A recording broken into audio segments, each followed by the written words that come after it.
37 സങ്കീർത്തനം 1 ദുഷ്പ്രവർത്തിക്കാരുടെ നിമിത്തം നീ മുഷിയരുത്, നീതികേട് ചെയ്യുന്നവരോട് അസൂയപ്പെടുകയും അരുത്. ദുഷ്പ്രവർത്തിക്കാർ വേഗത്തിൽ വളരുന്നു, അവരെന്തും ചെയ്യും, എന്തും പറയും, എന്തും ഇവിടെ കാണിക്കും. അവരോട് മുഷിയുകയും അസൂയപ്പെടുകയും വേണ്ട. എന്തുകൊണ്ടെന്നാൽ അവർ വാടിപ്പോകുന്നവരാണ്, അവർ വേഗത്തിൽ പുല്ലുപോലെ ഉണങ്ങിപ്പോകുന്നവരാണ്. അവരുടെ വളർച്ചയ്ക്ക് പരിധിയുണ്ട്, മരണം കൊണ്ട് തീർന്നു പോകും.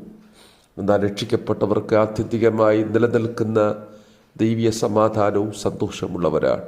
വേഗത്തിൽ വാടിപ്പോകാത്ത, വേഗത്തിൽ ഉണങ്ങിപ്പോകാത്ത ഒരു കൂട്ടരേ ഉള്ളൂ. അത് രക്ഷിക്കപ്പെട്ട ദൈവമക്കൾ നീതിമാന്മാരുമാണ്. അതുകൊണ്ട് ദൈവത്തിൽ ആശ്രയിക്കാം, ദൈവത്തിൽ ഉറച്ചു നിൽക്കാം, ദൈവത്തോട് ചേർന്ന് നിൽക്കാം.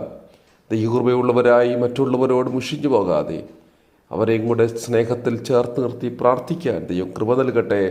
ദൈവം നമ്മെ അനുഗ്രഹിക്കുമാറാകട്ടെ.